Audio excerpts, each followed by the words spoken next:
हाय दोस्तों, मैं प्रशांत मौर्य आप सभी का अपने चैनल लेट्स मिनट में स्वागत करता हूं।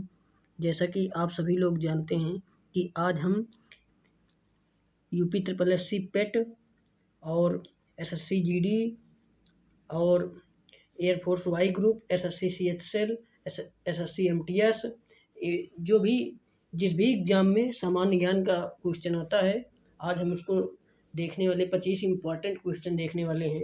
और प्रैक्टिस सेट नंबर हमारा 6 है। इसके पहले हम 5 प्रैक्टिस सेट कर चुके हैं। जिन्होंने अभी तक नहीं देखा वह कृपया कर जाके प्लेलिस्ट में पाँचों प्रैक्टिस सेट देख लें। तो अब देखते हैं आज का हमारा पहला क्वेश्चन क्या है। तो हमारा पहला क्वेश्चन है, राज्यपाल को शपथ, देखिए दिख रहा है कि थोड़ा जूम कर लें। राज्यपाल को शपथ कौन दिलाता है? तो राज्यपाल को शपथ कौन दिलाता है? तो राज्यपाल को शपथ दिलाते हैं हाई कोर्ट के मुख्य न्यायाधीश। कौन? हाई कोर्ट के मुख्य न्यायाधीश राज्यपाल को शपथ दिलाते हैं। ठीक, तो इतना इनको याद रखिए, क्योंकि बच्चे बहुत कंफ्यूज होते हैं। जहाँ डालते ज़्यादातर उत्तर लगाते हैं राष्ट्रपति राज्यपाल की नियुक्ति करते हैं, लेकिन हाई कोर्ट के मुख्य न्यायाधीश राज्यपाल को शपथ दिलाते हैं। ठीक, अब इसके बारे में हम और डिटेल में जानेंगे, तो देखते हैं। अब देखिए इसके बारे में हम डिटेल में जानेंगे। तो देखिए, राज्यपाल को शपथ हाई कोर्ट का मुख्य न्यायाधीश दिलाता है और प्रधानमंत्री को राष्ट्रपति दिलाता है शपथ। मुख्यमंत्री को राज्यपाल शपथ दिलाता है। ठीक, ऑप्शंस में जैसा था कि राज्यपाल को हाई कोर्ट का मुख्य न्यायाधीश और प्रधानमंत्री को राष्ट्रपति शपथ दिलाता है, मुख्यमंत्री को राज्यपाल शपथ दिलाता है। अनुच्छेद 153 में राज्यपाल है जो कि एक या एक से अधिक राज्यों का राज्यपाल हो सकता है। ठीक, एक या एक से अधिक राज्यों का राज्यपाल हो सकता है। अनुच्छेद 155 में राज्यपाल की नियुक्ति राष्ट्रपति के द्वारा होती है। ठीक, 155 में नियुक्ति किसके द्वारा होती है? 155 में राष्ट्रपति के द्वारा नियुक्ति होती है। राज्यपाल की नियुक्ति राष्ट्रपति के द्वारा होती है। ठीक, और अनुच्छेद 159 में शपथ से संबंधित है। तो राज्यपाल 153 से होता है, एक या एक से अधिक राज्यों का राज्यपाल हो सकता है। और अनुच्छेद 155 में राज्यपाल की नियुक्ति राष्ट्रपति द्वारा होती है। अनुच्छेद 159 में शपथ संबंधित है। ठीक है, इस क्वेश्चन के बारे में हम इतना जानकारी लेते हैं। अभी देखते हैं भारत के सर्वप्रथम राज्यपाल कौन थे। तो भारत के सर्वप्रथम राज्यपाल श्री राजगोपालचारी, जो कि पश्चिम बंगाल के राज्यपाल थे। मतलब गवर्नर जनरल, जो गवर्नर होते हैं, गवर्नर, राज्यपाल को गवर्नर बोलते हैं। तो ये पश्चिम बंगाल के राज्यपाल थे। तो प्रथम राज्यपाल श्री राजगोपालचारी। और भारत की प्रथम महिला राज्यपाल कौन थी? सरोजिनी नायडू, जो कि उत्तर प्रदेश से संबंधित थी। ठीक, इस क्वेश्चन के बारे में इतना जानकारी जानते हैं। अब देखते हैं अगला क्वेश्चन। तो अगला क्वेश्चन हो, दिल्ली भारत की राजधानी कब बनी? दिल्ली राजधानी बनी, कोलकाता से दिल्ली राजधानी बनी। इसमें 3 ऑप्शन हैं। चौथा ऑप्शन है डी, 1931। ठीक, 4 ऑप्शन हो गया। तो अब दिल्ली राजधानी कब बनी? तो देखिए 1911, 1912, 1929, 1931। आप लोग बताइए। अब देखिए, दिल्ली 1911 में यह घोषणा होता है कि दिल्ली को राजधानी, कोलकाता से राजधानी दिल्ली बनाया जाए। भारत की राजधानी कोलकाता से दिल्ली बनाया जाए। और 1912 में दिल्ली राजधानी बन जाती है। और 1931 में दिल्ली पूर्ण रूप से राजधानी बन जाती है। नई दिल्ली हो जाती है राजधानी पूर्ण रूप से, आधिकारिक रूप से। ठीक, तो इसके बारे में देखिए, जानते हैं। 1911 में घोषणा होती है कि कोलकाता से दिल्ली को भारत की राजधानी बनाया जाए। और सन 1912 में दिल्ली को राजधानी बना दिया जाता है। 1911 में घोषणा होती है, 1912 में दिल्ली को राजधानी दिया जाता है। और 13 फरवरी 1931 को नई दिल्ली आधिकारिक रूप से राजधानी बन जाती है। ठीक, अब इसमें बच्चे बहुत ज़्यादा कन्फ्यूज होते थे इस क्वेश्चन में कि कब बनी थी। तो 1912 में दिल्ली राजधानी बनी थी, 11 में घोषणा हुआ था, और 13 फरवरी 1931 को आधिकारिक रूप से राजधानी बन जाती है नई दिल्ली। ठीक, अब देखिए तीसरा क्वेश्चन हमारा है, T20 वर्ल्ड कप 2021 कहाँ आयोजित होगा?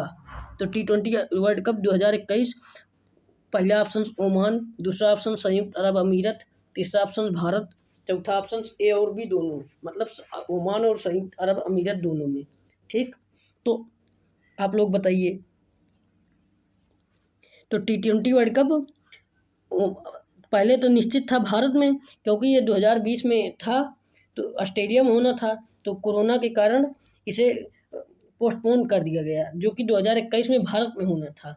लेकिन अब भारत में नहीं होगा, क्योंकि यहाँ भी कोरोना की बहुत ज़्यादा संभावना है, मतलब बहुत ज़्यादा तरीके से वो तीसरे लहर का आने वाली है, इसलिए अब भारत में नहीं होगा, तो संयुक्त अरब अमीरत में होगा, संयुक्त अरब अमीरत में होगा। और कुछ मैच ओमान में भी होंगे, तो इसलिए इसका ऑप्शन ए और बी दोनों होगा, मतलब चौथा ऑप्शन सही रहेगा, ओमान। ए और बी दोनों, ओमान और संयुक्त अरब अमीरत।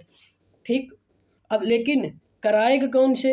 बीसीसीआई के ही देख रेख में होगा, ये नहीं कि संयुक्त अरब अमीरत का बोर्ड, क्रिकेट बोर्ड कराएगा बीसीसीआई का बोर्ड ही सिर्फ होगा संयुक्त अरब अमीरत में, मतलब बीसीसीआई पूरा देख रेख बीसीसीआई के ही द्वारा होगी। जैसे भारत में होता तो बीसीसीआई पूरा कंफर्म करता सब, तो वही तरह बीसीसीआई की इसमें भी होगी उसी तरह। अब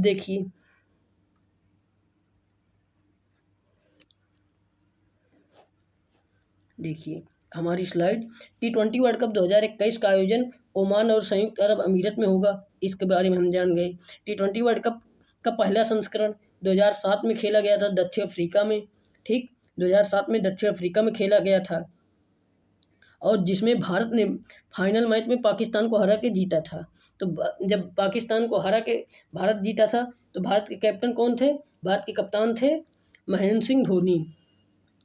ठीक, एक क्वेश्चन पूछा जा सकता है कि T20 वर्ल्ड कप 2007 में भारत के कैप्टन कौन थे? अभी हमारी वॉइस में प्रॉब्लम हो रही है, ये धीरे धीरे सही हो जाएगी, तो कृपया कर आप लोग चैनल को ज़्यादा से ज़्यादा सब्सक्राइब करें और ज़्यादा से ज़्यादा शेयर करें। सब्सक्राइब तो एक ही बार करना है और शेयर बहुत बार करना है। ठीक, और देखिए, अब T20 वर्ल्ड कप का 7वां संस्करण 2021 में खेला जाएगा, जो कि यूएई और ओमान में होगा। T20 वर्ल्ड कप का 7वां संस्करण, पहला संस्करण दक्षिण अफ्रीका में हुआ था, 7वां संस्करण यूएई और ओमान में होगा।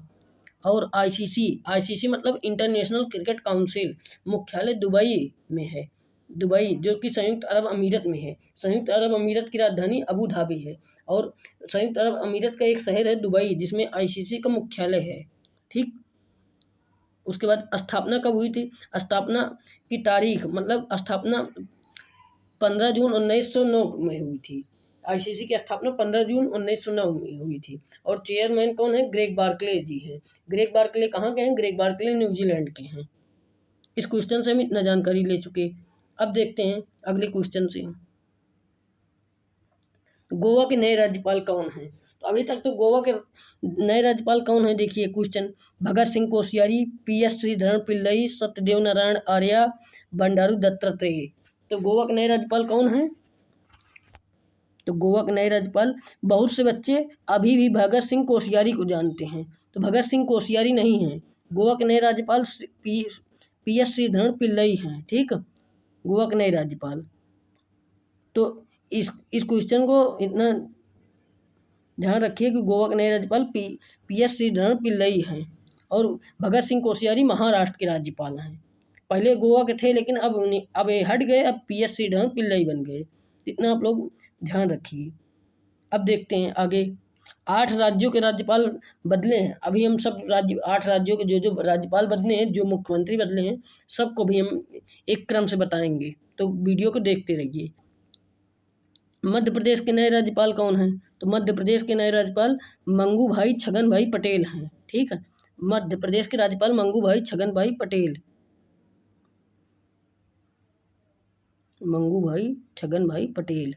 ठीक, मध्य प्रदेश के। अभी तक तो आनंदीबेन पटेल थी, लेकिन अब आनंदीबेन पटेल नहीं है। आनंदीबेन पटेल सिर्फ अब यूपी की रह गई हैं, यूपी के राज्यपाल आनंदीबेन पटेल।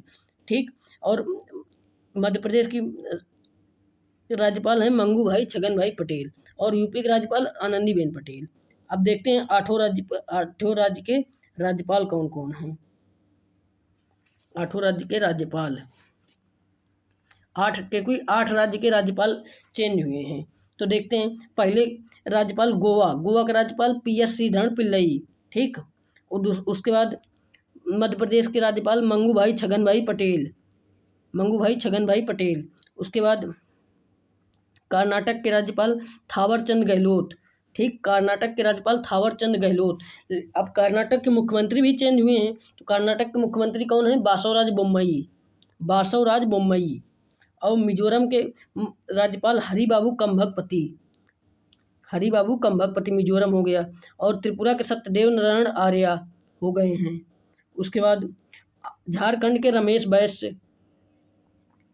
राज्यपाल रमेश बैस हो गए।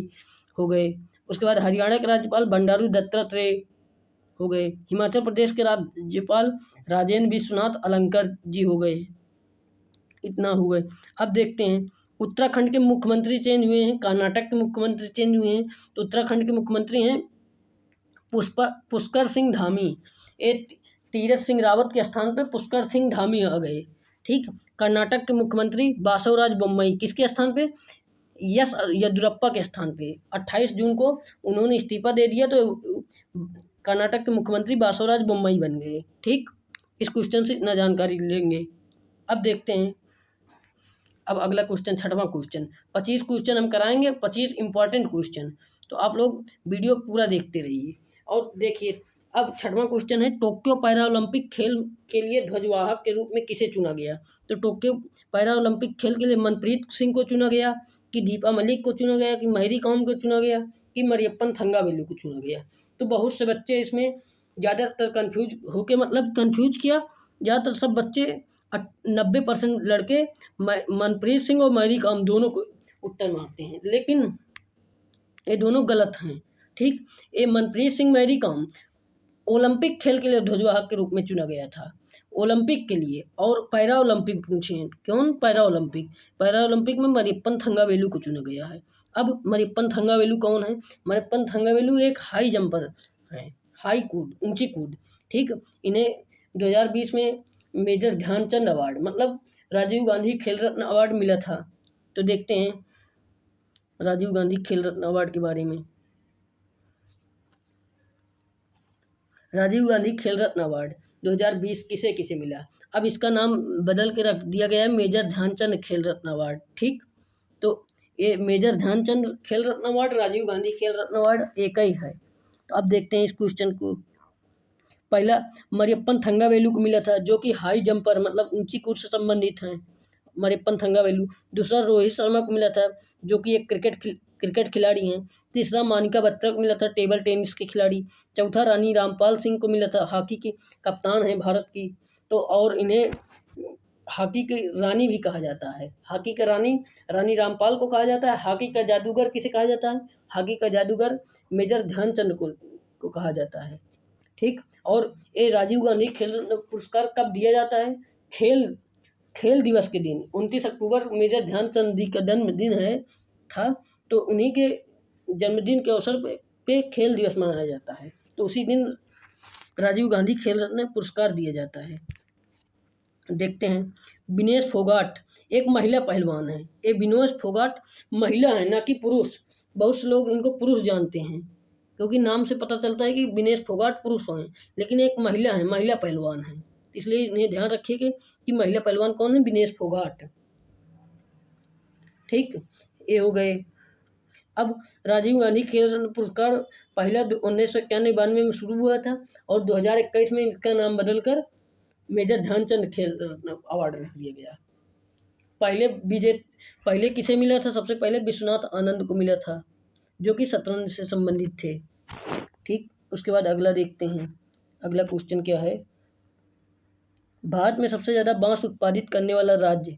भारत में सबसे ज़्यादा बांस असम उत्पादित करता है, ठीक है। असम की राजधानी दिसपुर, पश्चिम बंगाल की राजधानी कोलकाता, राजस्थान की राजधानी जयपुर, छत्तीसगढ़ की राजधानी आप लोग कमेंट में लिखिए, ठीक है। और हाँ, बाकी राज्यों की राजधानी हम जो नहीं बताएंगे, आप लोग कमेंट में लिखते चलिए।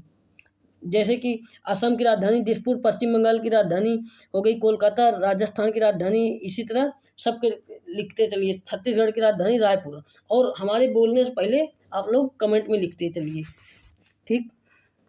अब देखते हैं अगला क्वेश्चन। अगला क्वेश्चन है, कूच विहार कप किस खेल से संबंधित है? तो कूच विहार कप क्रिकेट से संबंधित है कि हॉकी संबंधित है, फुटबॉल संबंधित है, कबड्डी संबंधित है, किस खेल संबंधित है? तो आप लोग, अब इसमें बहुत से लोगों को कन्फ्यूज होगा, क्योंकि भारत में सबसे ज़्यादा खेल क्रिकेट पसंद किया जाता है, तो क्रिकेट से संबंधित कूच विहार कप किसी को ज़्यादातर नहीं मालूम। तो आप लोग, एक कूच विहार कप क्रिकेट से संबंधित है, जो कि अंडर-19 में खेला जाता है। क्रिकेट अंडर-19 का कप है कूच विहार कप, ठीक। तो कूच विहार कप क्रिकेट से संबंधित है। और देखते हैं कुछ कप, और कुछ कप के बारे में जानते हैं। क्रिकेट से संबंधित कप, क्रिकेट से कौन कौन से कप संबंधित हैं? Deodhar trophy, Ranji trophy, Irani trophy, CK Naidu trophy, Ashes series. Ashes series जो कि इंग्लैंड और ऑस्ट्रेलिया के बीच खेला जाता है, ठीक, बहुत इंपॉर्टेंट सीरीज है। और देखते हैं हॉकी संबंधित कप, हॉकी संबंधित Maharaja Ranjit Singh cup, Aga Khan cup, Rangaswami cup, major Dhyanchand cup, Nehru cup, Indira cup, ये सब कैसे हॉकी संबंधित हैं।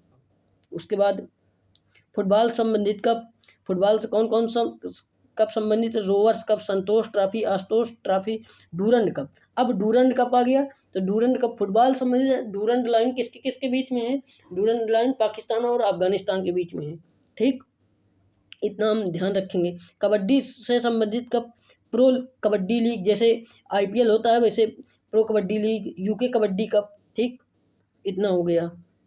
और अगले स्लाइड पे आते हैं। अब देखते हैं हमारा 9वां क्वेश्चन। 9वां क्वेश्चन क्या है? विश्व में सबसे ज़्यादा बांस उत्पादन कौन करता है? अभी तो भारत में सबसे ज़्यादा बांस उत्पादन कौन करता था? असम। और विश्व में सबसे ज़्यादा बांस कौन उत्पादन करता है? विश्व में सबसे ज़्यादा बांस उत्पादन करता है चाइना, मतलब चीन। चीन सबसे ज़्यादा बांस उत्पादन चीन करता है। तो चीन की राजधानी बीजिंग, और चीन की करेंसी रेनमिनबी, ठीक। भारत की राजधानी नई दिल्ली और भारत की करेंसी रुपया। ब्राज़ील की राजधानी ब्रासिलिया और करेंसी रियाल, ठीक। अगला देखते हैं अगला क्वेश्चन। अगला क्वेश्चन है, बांग्लादेश अपना आज़ादी दिवस कब मनाता है? तो बांग्लादेश अपना आज़ादी दिवस 26 मार्च को मनाता है, ठीक, 26 मार्च को आज़ादी दिवस, 26 मार्च, ठीक। इस क्वेश्चन का आंसर ये हो गया। और 26 मार्च को आज़ादी दिवस मनाता है, और 16 दिसंबर को विजय दिवस मनाता है, ठीक है, 16 दिसंबर को विजय दिवस। अब देखते हैं अगला क्वेश्चन।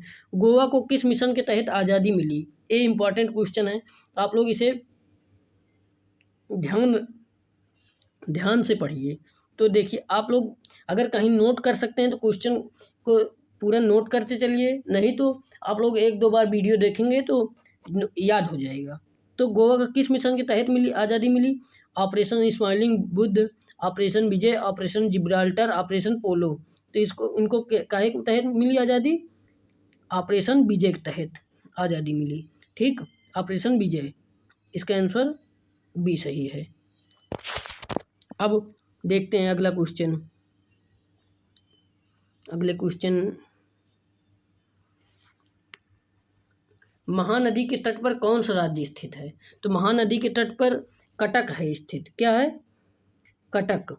कटक महानदी के तट पर स्थित है, जो कि उड़ीसा में है, और महानदी और काठजोड़ी के संगम पे स्थित है कटक, ठीक है। ये ना जानिए कि महानदी पे ही केवल स्थित है, महानदी और काठजोड़ी नदी है, उनके संगम पे स्थित है कटक।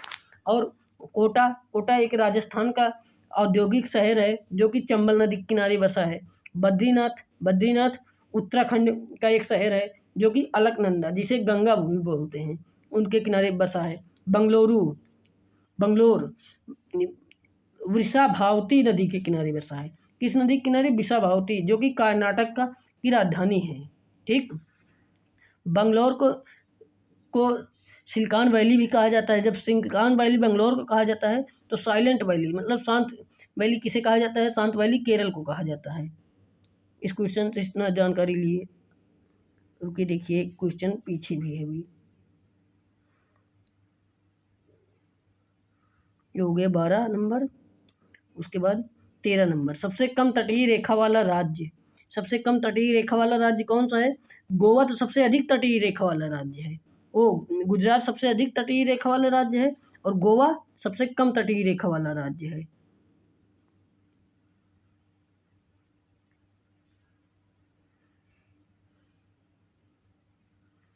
कौन है? गोवा सबसे कम तटीय रेखा वाला राज्य। उत्तर इसका कौन सा है? गोवा। सबसे कम तटीय रेखा वाला राज्य गोवा, सबसे अधिक तटीय रेखा वाला राज्य गुजरात। और जब सबसे अधिक तटीय रेखा वाला राज्य है गुजरात, तो सबसे ज़्यादा नमक कहाँ उत्पादन होता है? सबसे ज़्यादा नमक गुजरात में उत्पादन होता है। ठीक, क्योंकि नमक समुद्र से उत्पादित किया जाता है। और इतना ध्यान रखिए कि अगर तट ज़्यादा है तो नमक भी ज़्यादा उत्पन्न होगा। लेकिन हाँ, तो इसका मतलब कि सबसे ज़्यादा नमक कहाँ उत्पादित होता है? सबसे ज़्यादा नमक गुजरात में उत्पादित होता है। तो और अब विश्व का देखते हैं, विश्व का सबसे ज़्यादा तटीय रेखा वाला राज्य, विश्व का राज्य नहीं, विश्व का सबसे ज़्यादा तटीय रेखा वाला देश कौन सा है? तो पहले तो कनाडा है और दूसरे पे नॉर्वे है।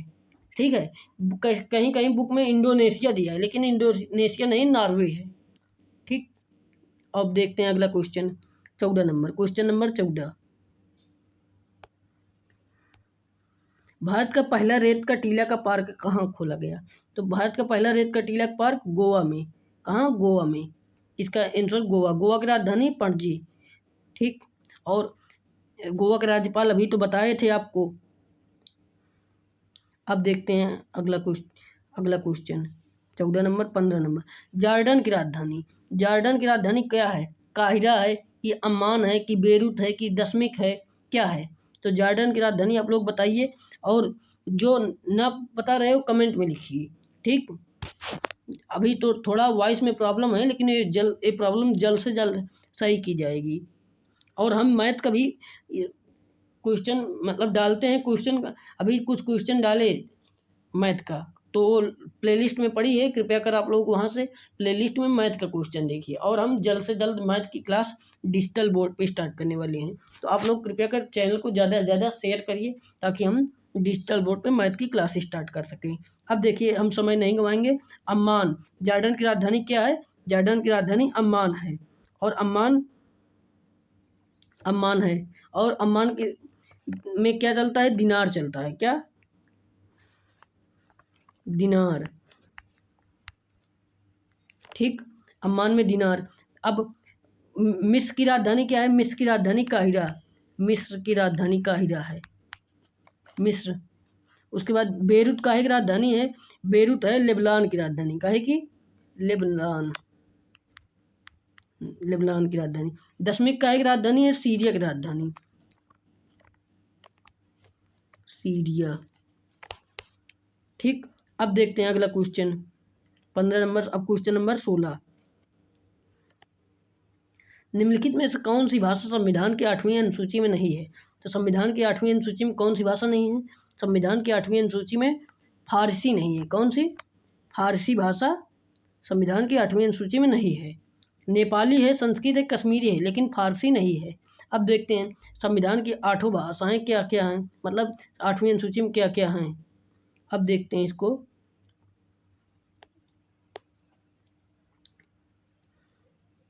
अनुसूची में 8वीं अनुसूची में भाषाएं क्या हैं? 8वीं अनुसूची में भाषाएं,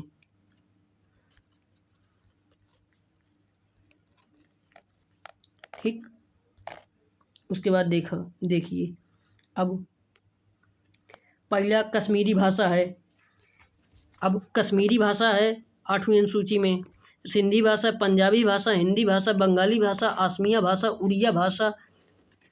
उसके बाद गुजराती भाषा, मराठी भाषा, कन्नड़ भाषा, तेलुगु भाषा, तमिल भाषा। 12 हो गई। 13 मलयालम, 14 उर्दू, 15 संस्कृत, 16 नेपाली, 17 मणिपुरी भाषा। उसके बाद 18 कोंकणी भाषा, 19 संतली भाषा, बोडो भाषा, डोंगरी भाषा, मैथिली भाषा।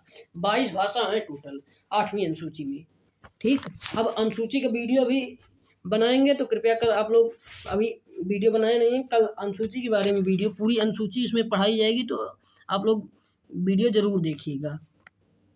ये 22 भाषाएं हो गई। और देखिए अगला क्वेश्चन, क्वेश्चन नंबर 17, भारत में कुल कितने टाइगर रिजर्व हैं? भारत में कुल 52 टाइगर रिजर्व हैं। कितने? 52 टाइगर रिजर्व। अब कहीं कहीं 50 दिया है, लेकिन वो 50 गलत है, क्योंकि अब नए टाइगर रिजर्व बन चुके हैं। तो भारत में कितने टाइगर रिजर्व हैं? 52 टाइगर रिजर्व हैं। सबसे पुराना टाइगर रिजर्व कौन सा है? जिम कॉर्बेट नेशनल पार्क है, ठीक, जो कि उत्तराखंड में है। अब देखते हैं अगला क्वेश्चन, सबसे पुराना हिंदू महाकाव्य, इंपॉर्टेंट क्वेश्चन, क्योंकि हम एक उस पर टेलीग्राम पे डाले थे क्वेश्चन, तो बहुत से कम से कम 80% लोगों ने इसका जवाब गलत दिया था, मतलब 20% ही सही कर पाए थे। अब देखते हैं भारत सबसे पुराना हिंदू महाकाव्य कौन सा है? सबसे पुराना हिंदू महाकाव्य, ज़्यादातर बच्चे महाभारत लगाते थे, लेकिन पुराना पूछें, पुराना रामायण है। क्या है? पुराना रामायण है। और महाभारत सबसे बड़ा महाकाव्य है और सबसे पुराना रामायण है, ठीक। अब इस क्वेश्चन के अगला क्वेश्चन देखते हैं। अगला क्वेश्चन क्या है? कर्नाटक के नए मुख्यमंत्री, अभी हम बताए कर्नाटक के नए मुख्यमंत्री कौन बने हैं? बासवराज बोम्मई। कौन? बासवराज बोम्मई बने हैं, जो कि BS येदियुरप्पा के स्थान पर बने हैं, ठीक।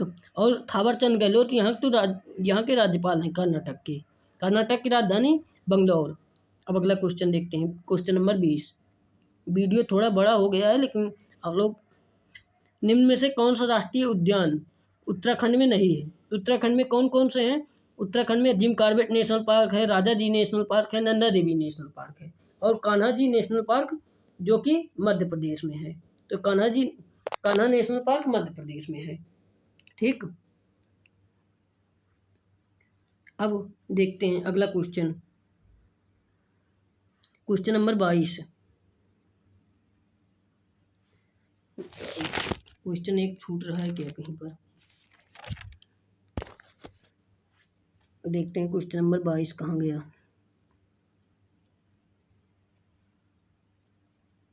राज्यपाल बनने की न्यूनतम आयु, राज्यपाल बनने की न्यूनतम आयु क्या है? राज्यपाल बनने की न्यूनतम आयु है 35 वर्ष, ठीक, जो कि काहे में है? राज्यपाल बनने की न्यूनतम आयु 35 वर्ष है। और संसद के सदस्य बनने की न्यूनतम आयु 25 वर्ष, और राष्ट्रपति बनने की न्यूनतम आयु 35 वर्ष, ठीक है। तो राज्यपाल की योग्यता भी देखते हैं कि क्या क्या है। तो राज्यपाल की योग्यता क्या है? राज्यपाल बनने की योग्यता,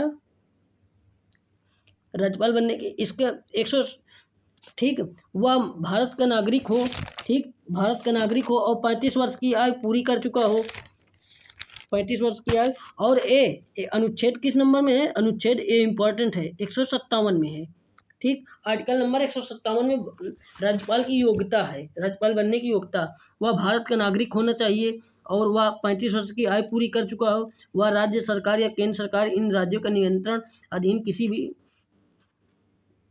किसी सार्वजनिक उपक्रम में लाभ पद पर ना हो, मतलब सरकारी नौकरी पर नहीं हो। और चौथा है वह राज्य विधानसभा सदस्य चुने जाने के योग्य हो। और पांचवा, वह पागल व दिवालिया ना हो, घोषित किया ना जो चुका हो, मतलब पागल ना हो, ठीक। उसके बाद अब देखते हैं, ये राज्यपाल का हो गया।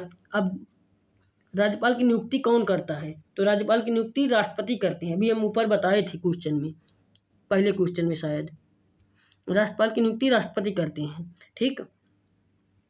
और राज्यपाल की शपथ कौन ग्रहण कराता है? उस राज्य के, जिस राज्य का वो राज्यपाल हो रहा है, उस राज्य के हाई कोर्ट, जहाँ वो हाई कोर्ट लगता हो, उसके मुख्य न्यायाधीश, ठीक। और अब देखते हैं अगला क्वेश्चन, 23 क्वेश्चन हो गए, 24 25 दो क्वेश्चन। मुख्यमंत्री की नियुक्ति किस अनुच्छेद के तहत की जाती है? मुख्यमंत्री की नियुक्ति राज्यपाल 163 अनुच्छेद नंबर 163 के तहत करता है। किस तहत? 163 के तहत नियुक्ति करता है। उसके बाद उत्तरी धाम किसे कहा जाता है? उत्तरी धाम बद्रीनाथ को कहा जाता है। किसे? बद्रीनाथ को उत्तरी धाम कहा जाता है। और अब देखिए, अब कतरमल सूर्य मंदिर कहाँ स्थित है?